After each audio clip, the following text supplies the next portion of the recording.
Takže čaute lidi, dlouho nevycházelo žádné video, takže jsem se rozhodl natočit ochutnávku dubajské čokolády. Tak já ji jdu rozbalit teda. Je to vypadá ta klasická dubajská čokoláda. Ale to vypadá normální.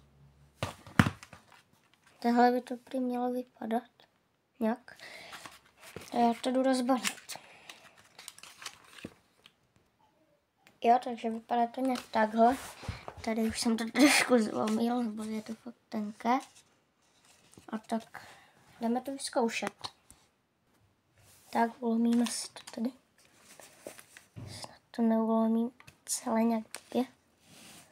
Tentokrát se mi to povedlo, ale předtím ne. Takže takhle to vypadá, jo. Taková pasta v tom je. Já to jdu zkusit. Jako? Je dobrá, ale...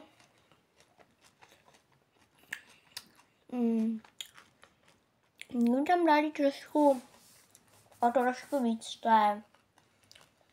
toho katajfi. Aby to možná bylo lepší. To ještě víc ukážu.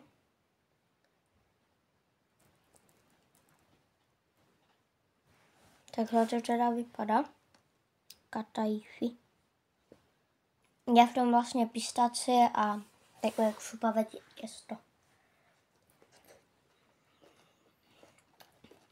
No, je to fakt dobré, jako. Dám tomu tak 8 z 10.